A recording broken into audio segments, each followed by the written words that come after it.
Hi geniuses, welcome to the channel science wizard. ये चैनल में हम ग्रेड 6, 7th, 8th की साइंस पढ़ते हैं और 9th और 10th का केमिस्ट्री। सो अगर आप भी 6, 7th, 8th क्लास में पढ़ रहे हैं तो ये चैनल आपके लिए बहुत यूजफुल हो सकता है। सो अगर आप इंटरेस्टेड हैं तो you can keep on watching the video. आज जो टॉपिक हम डिस्कस करने वाले हैं वो है क्लास 8 का चैप्टर 13 साउंड। इस चैप्टर पे मैं ऑलरेडी 3 वीडियोस बना चुकी हूँ। उसके प्लेलिस्ट का लिंक मैं आपको डिस्क्रिप्शन बॉक्स में दे दूंगी, आप जाके चेक कर सकते हैं। एंड आई होप कि आप बहुत एक्साइटेड होंगे to learn something new today.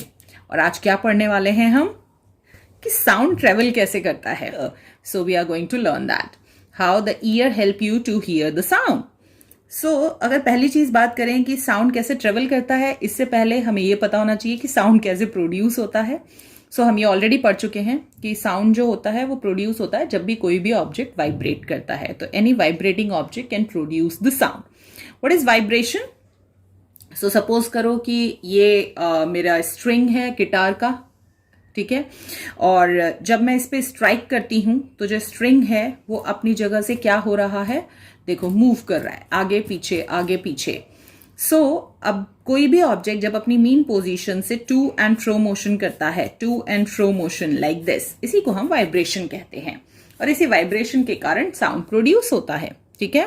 Sound तो प्रोड्यूस हो गया, but how the sound travels? क्योंकि जब आपको किचन में से कोई बुला रहा है, आप बेडरूम में हो, तो आपको आवाज सुनाई दे जाती है, ठीक है। या फिर आप म्यूजिक सिस्टम पे कोई सॉन्ग सुन रहे हो और आप अपनी बालकनी में चले जाओ तो भी आपको वहां पे आवाज सुनाई दे जाती है। तो कैसे जो आवाज है वो आपके किचन से बेडरूम तक आ रही है।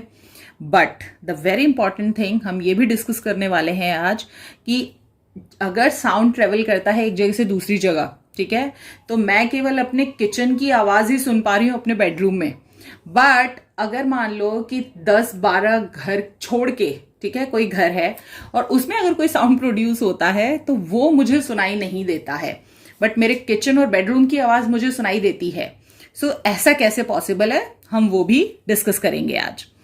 पहली चीज आपको ये पता होनी चाहिए कि जब भी कोई ऑब्जेक्ट वाइब्रेट करता है, मान लो कि अगर मैं इसको गिटार का स्ट्रिंग लेती हूं, होता क्या है कि कोई भी ऑब्जेक्ट जो है उसके चारों तरफ खाली जगह है। जब कहीं भी खाली जगह होती है तो क्या होता है, वहां पे एयर मॉलिक्यूल्स होते हैं जो कि आपको विजिबल नहीं होते हैं। Air is a mixture of gases और बहुत सारे गैस के मॉलिक्यूल्स आसपास ट्रेवल कर रहे होते हैं। अब होता क्या है कि जब भी आप किसी ऑब्जेक्ट पे, ठीक है, स्ट्राइक करते हो, क्योंकि वाइब्रेशन तो तभी होगा ना जब स्ट्राइक करोगे, तभी तो वो टू एंड फ्रो मोशन में रहेगा। जब तक कोई स्ट्राइक नहीं करेगा वो अपनी मीन पोजीशन पे ही रहेगा। अब मान लो कि इस पे मैं स्ट्राइक कर रही हूं तो ये ऐसे मूव कर रहा है। अब इसके मूवमेंट से क्या हो रहा है कि इसके आसपास बहुत सारे एयर मॉलिक्यूल्स भी तो है ना। जैसे ही ये मूव करेगा टू एंड फ्रो, जो इसके आसपास एयर मॉलिक्यूल्स हैं ये उनसे टकराएगा, ठीक है।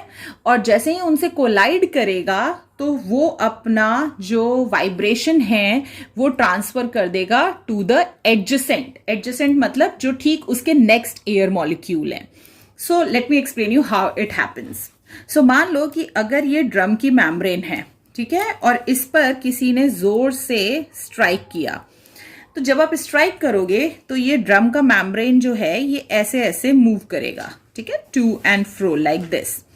अब आप देख सकते हो कि जब ये ऐसे ऐसे मूव कर रहा है तो ये वाले जो एयर मॉलिक्यूल हैं that they are adjacent, means next to the membrane. ये इनसे टकरा रहा है। जब ये इनसे टकराएगा तो ये वाले एयर मॉलिक्यूल्स भी क्या करेंगे, ये अपना वाइब्रेशन इनको ट्रांसफर कर देगा। Now these air molecules starts vibrating like this, ठीक है।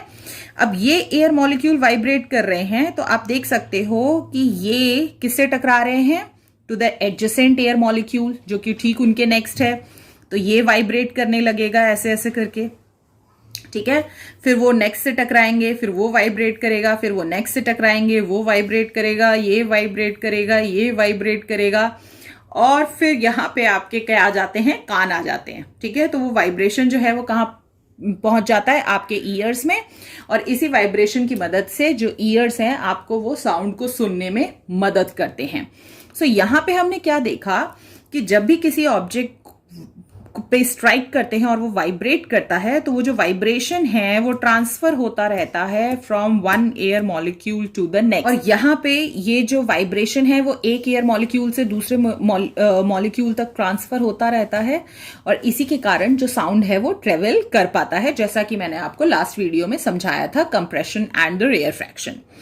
अब ये एग्जैक्टली सेम वैसे ही है जैसे पानी में पत्थर मारते हो आप। तो जैसे ही पानी में पत्थर मारते हो ना, तो वहां पे भी वेव्स प्रोड्यूस होती हैं, बट कुछ टाइम के बाद आपने देखा है कि जो वेव्स हैं वो अपने आप ही डाई हो जाती हैं, मर जाती हैं। ऐसा नहीं होता कि एक बार पत्थर फेंका तो पूरे जीवन उसमें वेव्स क्रिएट होती रहेंगी।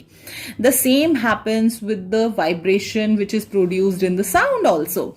वहां पर भी क्या होता है कि जब ये वाइब्रेशन जो है, अब इसको इमेजिन करो, ठीक है, कि आपके फ्रेंड ने, ये आपका फ्रेंड है, इसने आपको धक्का मारा, आपने अपने फ्रेंड को धक्का मारा, फिर उसने फ्रेंड को धक्का मारा, ऐसे करके ना, ऐसे मूवमेंट होता जा रहा है, होता जा रहा है, होता जा रहा है। एक टाइम के बाद क्या होगा कि ये जो वाइब्रेशन है ये धीरे धीरे करके क्या होता जाएगा, स्लो होता जाएगा। क्यों? क्योंकि जिस फोर्स से आपके फ्रेंड ने आपको पुश किया था, आप उतने ही फोर्स से, ठीक है, उसको पुश नहीं करेंगे, थोड़ा कम हो जाएगा, फिर नेक्स्ट में थोड़ा और कम हो जाएगा, नेक्स्ट मॉलिक्यूल में थोड़ा और कम हो जाएगा, नेक्स्ट मॉलिक्यूल में थोड़ा और कम हो जाएगा, और धीरे धीरे करके ये वाइब्रेशन जो है वो खत्म हो जाएगा कुछ टाइम के बाद। ओके, सो इसी का मेन कारण है कि हमें कुछ दूरी तक की ही आवाज सुनाई देती है, कुछ डिस्टेंस तक की ही आवाज सुनाई देती है, बहुत दूर की आवाज सुनाई नहीं देती। क्यों? क्योंकि अगर मान लो कि मेरे सोसाइटी के गेट पे कोई शाउट भी कर रहा है, तो वो जितनी जोर से शाउट कर रहा है तो आसपास के एयर मॉलिक्यूल्स वाइब्रेट तो हो रहे हैं, वो वाइब्रेशन एक मॉलिक्यूल से दूसरे मॉलिक्यूल में ट्रांसफर तो हो रहा है, बट धीरे धीरे करके क्या हो रहा है कि वो जो वाइब्रेशन है वो धीरे धीरे करके कम होता जाता है, स्लो होता जाता है, और फिर इवेंचुअली मेरे से आने तक पहले वो डाई हो जाता है। ओके, और इसीलिए मुझे वो आवाज सुनाई नहीं देती है, दूर की आवाज। बट अगर मैं उस इंसान के पास हूं तो जो वाइब्रेशन है वो इजीली मेरे ईयर्स तक ट्रांसफर हो सकता है, और उस केस में मैं उस इंसान की आवाज सुन सकती हूं। So this is a very important thing you have to keep in mind. अब यहां पे जो साउंड है, ठीक है, वो कितना दूर ट्रेवल करेगा वो डिपेंड करता है कि उस ऑब्जेक्ट जो कि जिस पे स्ट्राइक किया गया है, या वो ऑब्जेक्ट जो कि वाइब्रेट कर रहा है, ठीक है, उसका एम्पलीट्यूड क्या है।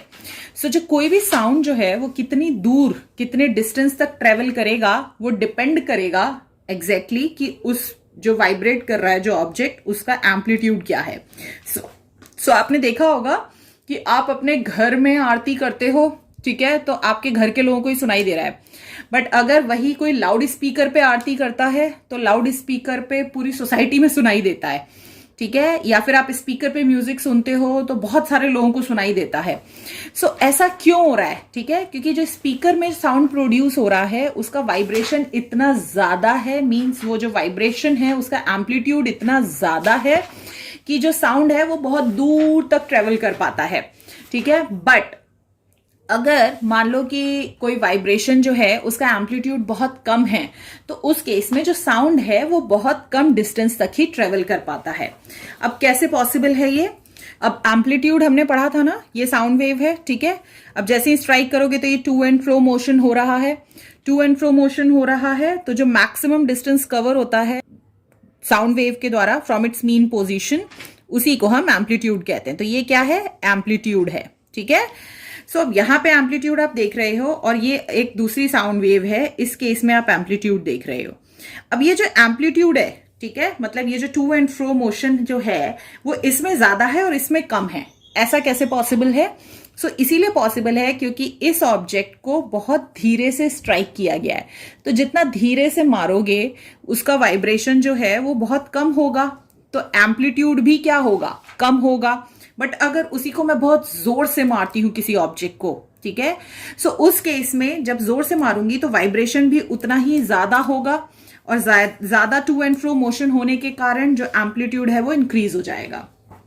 अब सोचो कि ये जो एम्पलीट्यूड है, मीन्स ये जो टू एंड फ्रो मोशन है, ठीक है, वो बहुत ज्यादा नहीं है, तो होगा क्या कि जो एयर मॉलिक्यूल्स हैं वाइब्रेशन उनमें ट्रांसफर तो होगा, ठीक है, बट वो उतना हाई एम्पलीट्यूड का नहीं है, तो इसीलिए जो वाइब्रेशन है वो बहुत लेस ट्रांसफर होगा। फिर क्या होगा, फिर ये इसमें ट्रांसफर करेंगे, ये इसमें ट्रांसफर करेंगे, ये इसमें ट्रांसफर करेंगे, ये, और फिर धीरे धीरे करके जो साउंड है वो क्या हो जाएगा, फेबल हो जाएगा, धीरे होता जाएगा, और फाइनली आपको साउंड सुनाई नहीं देगा। बट अगर वही एम्पलीट्यूड जो है बहुत ज्यादा है, इसको ऐसे समझो कि अगर आप अपने फ्रेंड को बहुत धीरे से पुश कर रहे हो, तो वो अपने आगे वाले फ्रेंड को बहुत धीरे से पुश कर रहा है, फिर वो अपने आगे वाले को बहुत धीरे से पुश कर रहा है। तो धीरे धीरे करते करते 5वें 6ठे के बाद फिर वो एनर्जी खत्म हो जाएगी और फिर 7वें वाले को कोई पुश मिलेगा ही नहीं।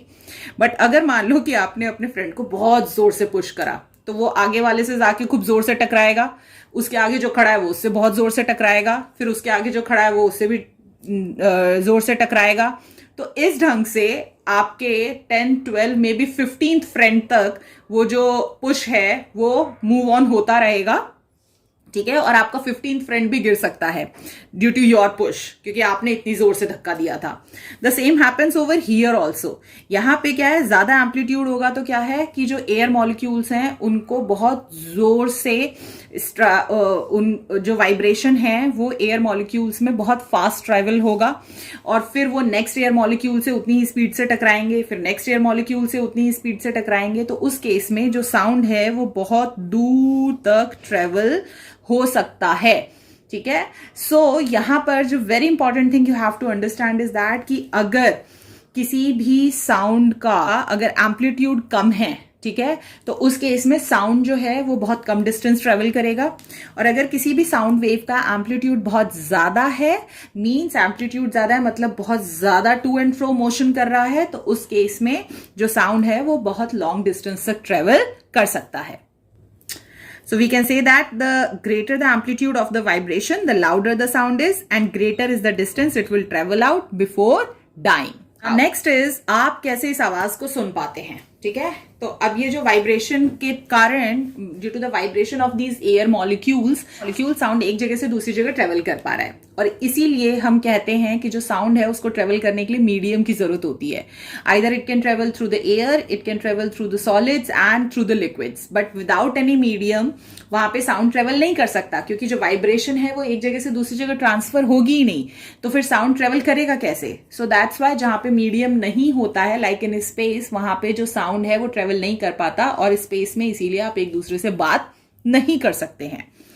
सो अब सबसे पहला जो सेंसरी ऑर्गन होता है जो कि आपको साउंड को हियर करने में हेल्प करता है, these are your ears. Ears को अगर आप डिफरेंट पार्ट्स में डिवाइड करें तो ear can be divided into the 3 different parts. The first part is the outer ear, then comes the middle ear and then comes the inner ear.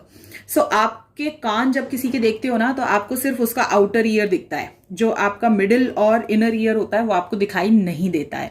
सो अब हम देखेंगे कि कैसे आउटर ईयर जो है वो साउंड रिसीव करता है, and how it get transferred from the middle ear to the inner ear, and how you can hear any sound.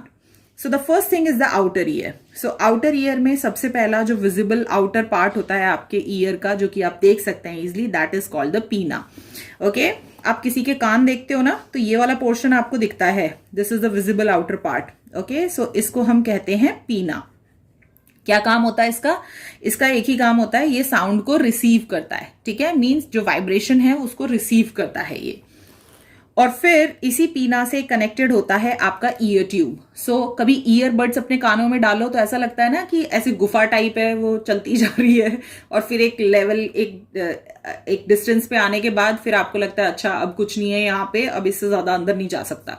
तो वो जो पीना के अंदर जब आप ईयरबड डालते हो तो वो जो गुफा जैसी दिखती है आपको, that is called the ear tube, ठीक है। और जब आप अंदर डालते जाते हो ईयरबड, तो एक जगह आता है जहां पे उसके बाद नहीं जाता है, उसी को हम कहते हैं ईयर ड्रम, ठीक है। सो पीना है, पीना के बाद आपका ईयर ट्यूब आता है, और फिर आता है ear drum. What is ear drum? तो ईयर ड्रम जो होता है उसका वो बिल्कुल एग्जैक्टली समझ लो कि जो आप के पीटी सर जो होते हैं ना स्कूल में, जो ड्रम बजाते हैं, तो उसकी जो मेम्ब्रेन होती है, आपने देखा है कितनी स्ट्रेच्ड होती है। जितनी ज्यादा स्ट्रेच्ड मेम्ब्रेन होगी तो उतना ज्यादा वो साउंड प्रोड्यूस करेगा। The same happens with your ear drum also. ये जो ईयर ड्रम्स होते हैं ये बहुत ज्यादा टाइटली स्ट्रेच्ड मेम्ब्रेन होते हैं, जो कि सेपरेट करते हैं आपके आउटर ईयर को from the middle year. Ear drum को हम हिंदी में कान का पर्दा भी कहते हैं, और इसीलिए बहुत जरूरी है कि जब आप अपने कान को साफ कर रहे होते हैं सो उस वक्त कोई भी शार्प चीज कभी भी अपने कानों में ना डालें, क्योंकि अगर वो गलती से भी आपके ईयर ड्रम पे लग गई तो आपका ईयर ड्रम फट सकता है, और अगर वो फट गया तो उसके बाद फिर आपको कोई भी साउंड सुनाई नहीं देगा ना। ईयर ड्रम के बाद आता है मिडिल ईयर। मिडिल ईयर जो होता है इसमें आपकी 3 बोन्स होती हैं छोटी छोटी सी, जो कि इंटरलॉक होती हैं एक दूसरे से। ठीक है, इंटरलॉक मतलब ऐसे होती हैं, मतलब एक मूव करेगी तो उसके वाइब्रेशन से दूसरी भी मूव करेगी, उसके वाइब्रेशन से तीसरी भी मूव करेगी। अब यहाँ पे जो इनर मोस्ट बोन होती है वो आपके कनेक्टेड होती है to the inner ear through a tiny window. Okay, so as you can see here middle ear है यहाँ पे ना, तो ये मिडिल ईयर जो है वो ये वाला पार्ट बता रहे हैं। तो यहाँ पे this is the ear drum, this is the pinna, then this is the ear tube, and then comes the ear drum. और ईयर ड्रम के साथ ही ये 3 बोन्स एक एक करके कनेक्टेड होती हैं। ठीक है, so this is the first bone which you can see here from here to here, this is the second bone, and the third is this one. Okay, अब ये मूव करेगी तो उससे ये मूव करेगी और फिर उससे ये मूव करेगी। अब इन तीनों बोन्स के नाम हैं, एक का नाम है हैमर, एक का नाम है एनविल, एक का नाम है स्टिरअप। ओके, सो ये जो सबसे पहली वाली होती है इसको हैमर कहते हैं, हैमर शेप की होती है, फिर एनविल आता है और फिर स्टिरअप आता है। सो अब जैसे आपका ईयर ड्रम वाइब्रेट कर रहा है ना, तो ईयर ड्रम वाइब्रेट करने के कारण क्या होता है कि ये जो बोन इससे कनेक्टेड हैं, ठीक है, ये वाइब्रेट करेगी सबसे पहले हैमर, फिर हैमर वाइब्रेशन ट्रांसफर करेगी टू द एनविल, और फिर एनविल से it transfers to the stirrup. So जो मिडिल ईयर होता है उसमें ये जो तीनों बोन्स होती हैं इनका मेन काम क्या होता है कि ये वाइब्रेशंस को ना एम्पलीफाई कर देती हैं। ठीक है, एम्पलीफाई करने का मतलब क्या होता है, किसी चीज को उस वाइब्रेशन को और बढ़ा देना, इंक्रीज कर देना। ठीक है, सो मिडिल ईयर में इन तीनों बोन्स का इतना ही काम है कि they amplify the vibrations, that's it. Now अब जो स्टिरअप होता है that is connected to the inner part of your ear. Okay, so now third is the inner part. जो इनर पार्ट होता है उसमें एक कॉइल्ड ऑर्गन होता है of hearing. Okay, so as you can see here ये coil जैसा बना हुआ है ना, ठीक है, तो यही कॉइल्ड ऑर्गन होता है जो कि आपको हियर करने में हेल्प करता है। इसमें समझ लो आप लिक्विड जैसा होता है which is called the cochlea. Okay, अब ये जो वाइब्रेशन है ये स्टिरअप से that is transferred into this liquid जिसको कि हम कॉकिला कहते हैं, तो वो लिक्विड वाइब्रेट करना शुरू कर देता है। ठीक है, नेक्स्ट उसमें होता है semicircular canals. So as you can see here these are the semicircular, semi मतलब आधा सर्कल बना हुआ है ना, देखो ये आधे सर्कल के कैनाल्स हैं। ओके, इनका क्या काम होता है, इनका काम होता है which are the organ of the balance. So ये बैलेंस बना के रखते हैं आपके ईयर में। और the third and very important thing is the auditory nerve. So ये जो ऑडिटरी नर्व आपको दिख रही है ये आपका कनेक्टेड होता है to the cochlea. Okay, so जैसे ही वाइब्रेशन जो है वो आपके मिडिल ईयर से इनर ईयर में ट्रांसफर होता है, तो वाइब्रेशन कॉकिला में ट्रांसफर होता है, and due to the movement of this liquid जो वाइब्रेशन है वो कॉकिला से कहाँ पहुंचाया जाता है, through the auditory nerve. So यहाँ पर जब भी वाइब्रेशन आपके कानों में पहुंचता है तो वो पीना के द्वारा कलेक्ट किया जाता है, और फिर वो फनल होता है इनटू द ईयर ट्यूब, मतलब पीना से ईयर ट्यूब के थ्रू होके वो जाके स्ट्राइक करता है आपके ईयर ड्रम पे। ईयर ड्रम वाइब्रेट करने लगता है, और ईयर ड्रम के वाइब्रेशन से जो डेलिकेट बोन कनेक्टेड होती हैं इनटू द मिडिल ईयर वो वाइब्रेट करने लगती हैं। उनका क्या फंक्शन होता है, delicate bones of the middle ear, their only function is to amplify the vibration, vibration को बढ़ा देना। ठीक है, और दूसरा फिर वो वाइब्रेशन को बढ़ा के उस वाइब्रेशन को कहाँ ट्रांसफर कर देती हैं, to the inner ear.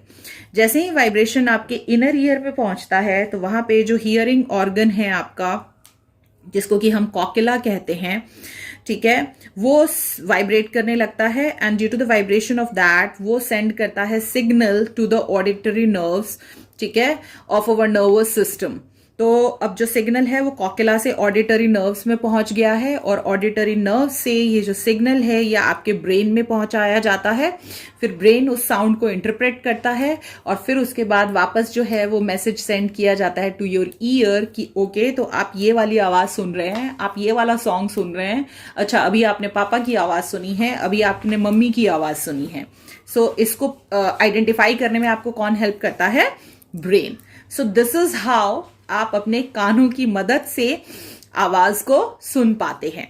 So this is it about this video. I hope आपको समझ में आ गया है कि कैसे साउंड ट्रेवल करता है through your ear and how you are able to hear the sound. So अगर कोई डाउट है आपको तो आप कमेंट सेक्शन में पूछ सकते हैं। So let's meet in the next video. Bye bye, take care.